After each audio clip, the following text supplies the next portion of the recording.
on. We'll go ahead and start here with Alex Simon with the next.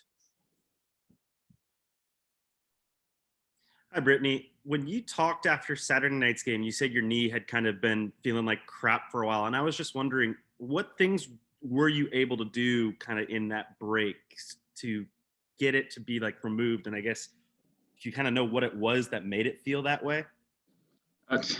Not having a break. Right.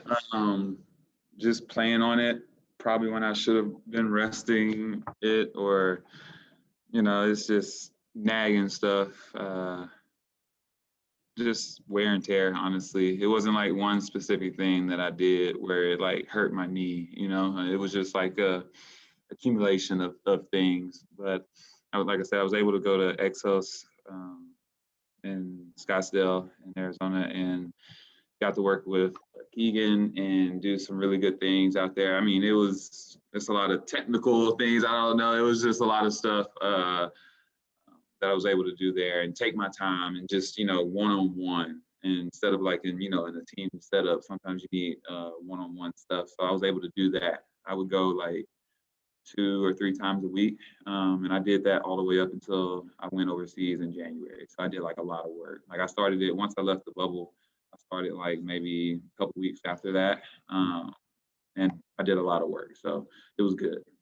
And I guess, I'm not going to tell you how to do your career. You know what to do. But does this kind of give you an idea about maybe, hey, this might be important for me to take like a little 2-month, 3-month gap throughout the 12-month time to say, let's shut down. Let's kind of regenerate the body to some extent as you go into the next part of your career. I wish the years were a little bit longer. I wish it was more than 12 months so I could have some breaks in between because, I go overseas and, our team, I'm fortunate to be on a really good team over there on ECAT, and we go all the way to the end. We always are in the championship. So we go the distance. So it's like we're already in training camp for the Mercury when I'm getting done. And then I come over and I'm just like, well, like I don't want to take a couple of weeks, get out of shape, then have to get in shape, like while we're playing games. Like, so I just come right on in, and it doesn't work. I would have to miss half of a season somewhere to get like 2 months. Like that wouldn't work. Like the idea of those things. All right, next up we have Jeff Metcalfe of the Arizona Republic, followed by Paul Richardson. These rosters, teams you're facing, their rosters are kind of fluid right now with either injuries or, people have been gone to the 3-on-3 tournaments and various things like that. Does it make it difficult at all to prepare, like if you don't know exactly who you're going to be facing any given time? I don't think so. Not really. I don't think anybody really thinks about it like that. We know just about everybody, that are being interchanged in lineups. We know the top players, and at the end of the day, I mean, it's basketball. You just got to go out and defend and guard. And, there's just common things that you have to do. Stop the ball, don't foul. But it doesn't really make it difficult or tough or anything like that. I feel like it makes it tough for the team that's trying to, play, like getting rhythm. But for the other team that's defending, I don't think it really affects us, honestly. Right, but if you go into a game where like, is Candace Parker going to play or not play? That kind of thing. Does that figure into change anything because we're not going to relax or anything. I feel like that's where teams mess up. Like, oh, she's not playing, so we can relax, and then they end up losing the game. Or, so I don't think it I don't want to say it doesn't matter, but it's still the same mindset no matter what. All right, next up we have Paul Richardson with the Sports Cave, followed by Meyers Drysdale to round us out.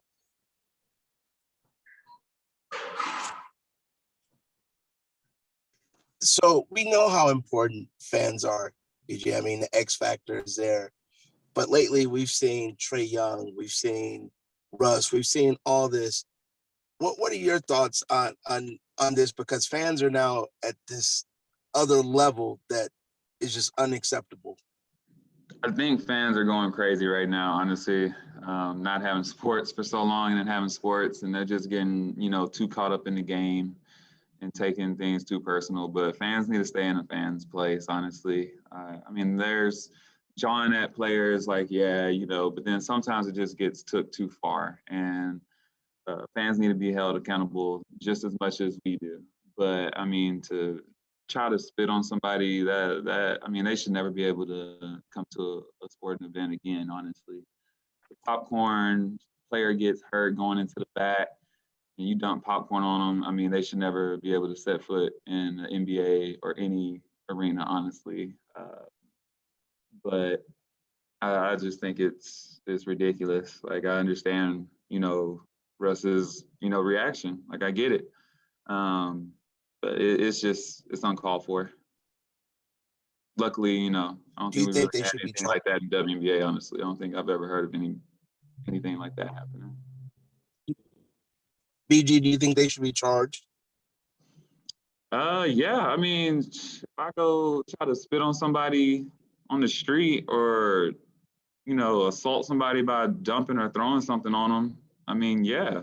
Like, especially during COVID. I mean, the spitting, that's just highly uncalled for. Like that, like you can transfer stuff, like somebody catch something, like that's just disgusting. That's like from your body fluid. Like that one definitely for sure. The popcorn just shouldn't be able to go to a sporting event again, honestly.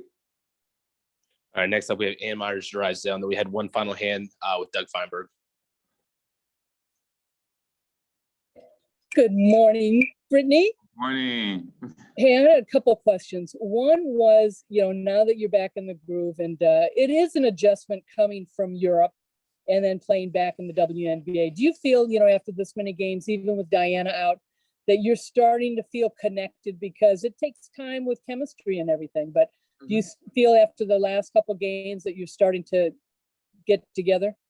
Yeah, definitely getting connected, definitely getting the flow. Everybody's getting the flow, working, finding, where we all fit, how we want the ball. Somebody want to dribble handoff, somebody wants them to pinch it to them. So definitely feeling the groove after these last couple games, and it's, you can see it starting to mesh too, and getting that groove from overseas to playing in the W. And the second question is kind of lead off on that, answering to your first question as far as you're playing year round and having to go overseas.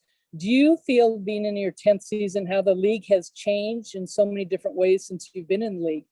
Can this league, and can your voice or any other voices from the WNBA players start talking about maybe a 7-month league in the WNBA? I don't know how it will work, honestly. But I mean, I wouldn't mind a 7-month in the WNBA. I don't know how it will work, honestly. I wouldn't mind the conversation, starting now, like what would it look like? When would we start? When would we finish? But it could change. But if we're going 7 months, I would like to see it raised, salary raised more. Honestly, I know it just got raised, and people are probably going to be like, "Well, we just raised it." Like, I get that, but well, the thought was just to have a league here in the United States that the players would just play in and not go over to Europe. Yeah, I mean, that would be nice. But it's definitely teams. I'm on a team where they give up a lot, overseas, and just for my family, and because at the end of the day, we love playing basketball, but it is to support our life. I would like to see it go up, but I wouldn't mind the conversation, getting started on how we could transition to that, where we could stay at home. Because I mean, I would want to stay at home. Hey, I would, like, missing so much. Thank you. All right. And our final question comes from Doug Feinberg. BG, good to see you. Good to see you, Dougie. So I got two for you. I mean, we've talked last year in the bubble and then USA Hoops about mental health awareness, and this is the end of Mental Health Awareness Month. I'm just curious, A, how you're doing mentally, and B, just your thoughts on this month and how people who may need help could get help, so to speak. Appreciate you for asking that. I'm doing good, in a very, very, very, very good place. I've always been very vocal about going to counseling and using that resources. It's so many people that, you know, it's the strongest ones that sometimes needs somebody to check in on them and to just be aware. And I just want people to be more open on talking about it and, you know, just bringing it up, because it's a topic that people shy from. They feel like, well, if I talk about this, I'm gonna look weak, or what, somebody's gonna judge me. But you're not being judged, and it's just gonna help you in the long run. And, you know, if you know somebody that needs that help, just being that friend in that ear and getting them help. And there's so many resources out there. And I just would encourage everybody to just keep their eyes open and, you know, always check in on that strong friend, because sometimes they're the ones that need the most help. All right, Appreciate thanks for your time, BG. Thanks, y'all.